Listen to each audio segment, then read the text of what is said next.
कि अगर आपका दबाव होगा तो नेता को तय करना है कि मुझे मेरे समाज का जो सबसे महत्वपूर्ण एजेंडा है उसको किसी तरीके से भी इस तथाकथित जो आपके संसदीय नियम है उसी में से रास्ता निकाल के करना है। और उसने रास्ता निकाल के दिखा दिया आपको। मैंने अपने डिस्कोर्स में पब्लिकली कहा यह बात, क्योंकि अब उसको छुपाने की नहीं है। और यह भाव मैं इसलिए कहता हूं कि इस भाव से भी शायद आप जागृत हो जाएं। यह भी आपके अंदर एक ऐसा भाव पैदा कर दे कि ऐसा भी हो सकता है। तो यह मत समझिए कि कुछ भी नहीं हो सकता, सब कुछ हो सकता है। सनातनी बने रहिए। और ऐसा खेल हुआ, राज्यसभा में इनका बहुमत नहीं था, लेकिन राज्यसभा में बिल पास हो गया। आपको अचंभा नहीं लगता?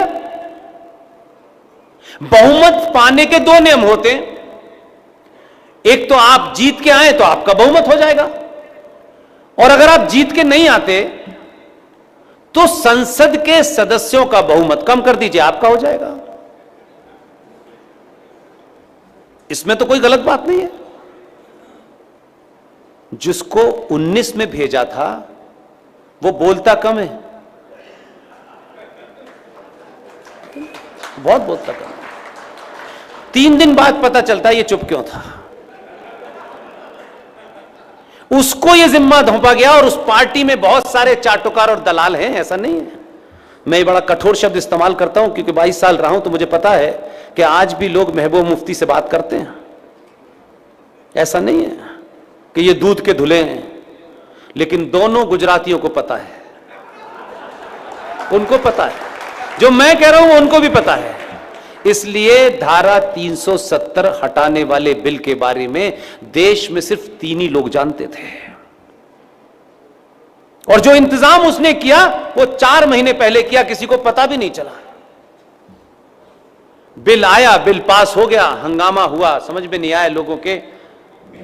6 घंटे बाद किसी सभा थी, मुझे जो तीसरे नंबर के हैं उनके साथ बहुत पुराना ताल्लुकात हैं। मैं 12 साल पाकिस्तान के एक प्राइवेट चैनल का इंडिया हेड रहा हूं।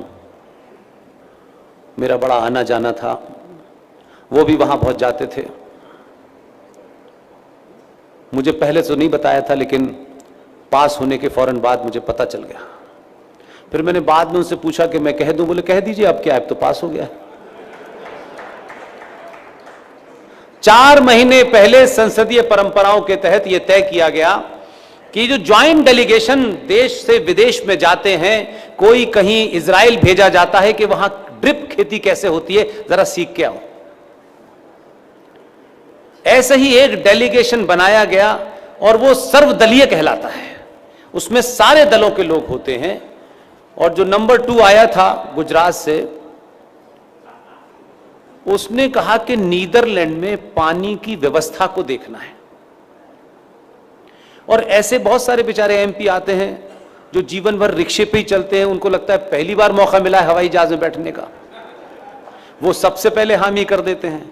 आज तक जितने डेलीगेशन गए लौट के आए, उनके देखने से भारत की खेती कभी नहीं सुधरी, लेकिन जाते हैं।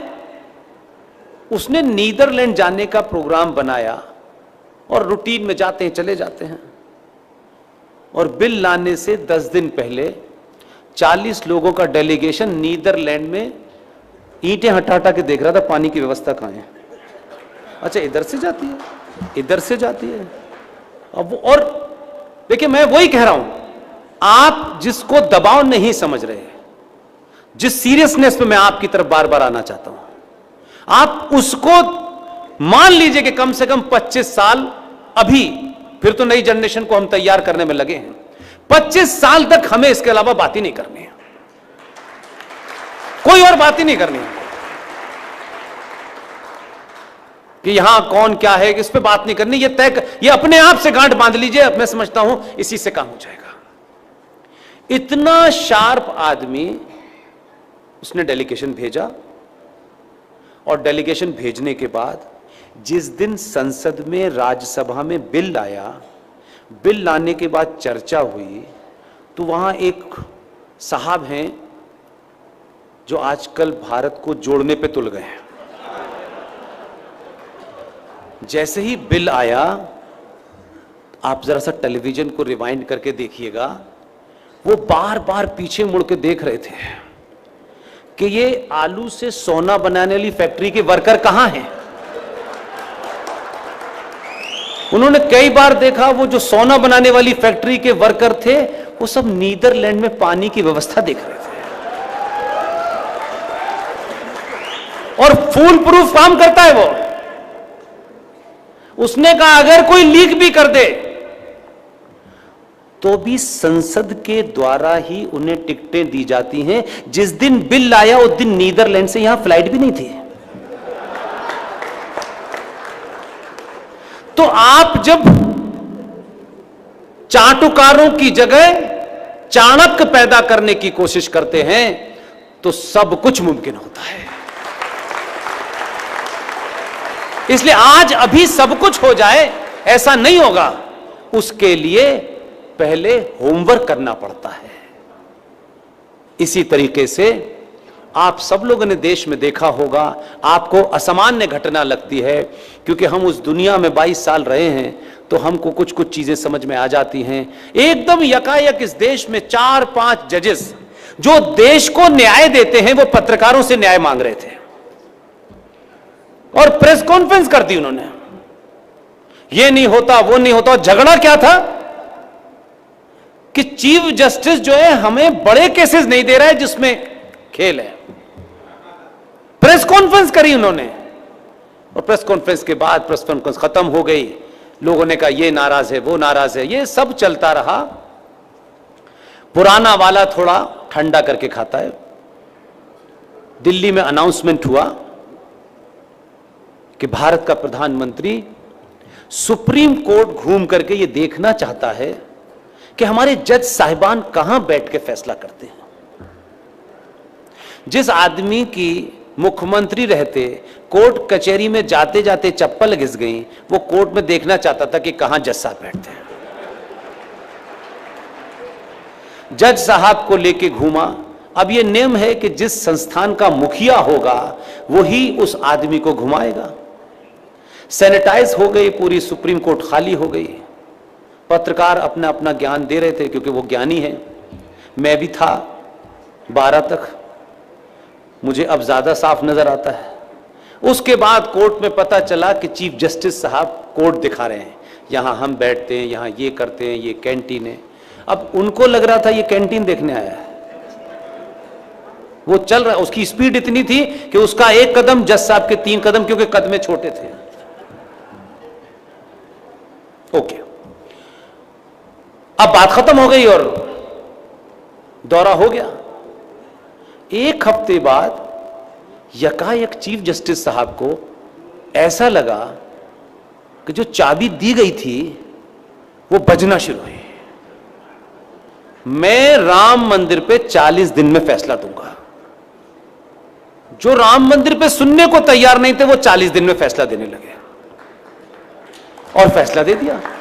और मैंने उस वक्त कहा, एक पब्लिक डिबेट में कहा, मैंने कहा अगर हिंदुत्व के ठेकेदारों को यह दे दिया जाता कि आप इस पे फैसला कर दें कि भाई चलिए हमने, आप बहुत बड़े ठेकेदार हैं, 100 साल से आप देश में राष्ट्रवाद की अलग जगा रहे हैं, अगर उनको फैसला दे दिया जाता तब भी जो फैसला गांगुली ने दिया वो दे नहीं सकते थे, क्योंकि उनको भी सेकुलरिज्म का बुखार आजकल साबित हो गया है। वो भी मस्जिद मस्जिद जाकर के पैर पकड़ रहे हैं कि किसी भी तरीके से भाईचारा नहीं होना चाहिए, भले ही तुम हमें चारा समझ के खाओ लेकिन भाईचारा रहना चाहिए। चीफ जस्टिस ने जो फैसला दिया है वो कोई हिंदूवादी संगठन नहीं दे सकता था अगर उनके हाथ में भी होता।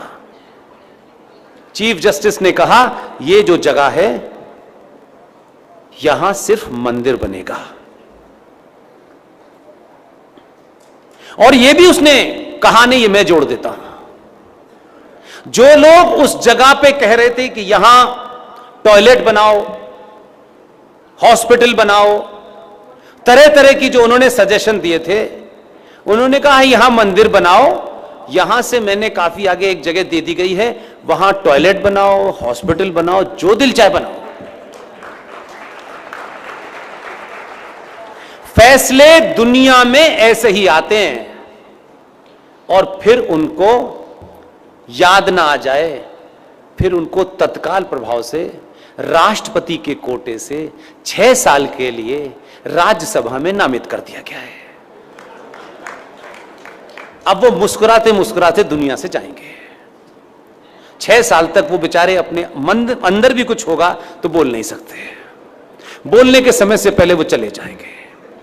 सत्ताएं काम ऐसे ही करती हैं। दुनिया में बड़े मान्यों के साथ नहीं होता कि अमेरिका बड़ा लोकतंत्र का ठेकेदार है, उसको अपना इंटरेस्ट था तो इराक में घुस गया और सद्दाम हुसैन को मार दिया, अपना इंटरेस्ट था तो जवारी को मार दिया। वो पालते समय के हिसाब से है, काम खत्म होने के बाद समाप्त कर देते हैं। कोई ऐसा नहीं है कि वो लोकसभा में चर्चा होती है, ये हमारे यहां बुखार है कि हर बात पे चर्चा होगी। ज्यादा चर्चा करने से काम नहीं होते हैं, बिना चर्चा के भी काम हो जाते हैं।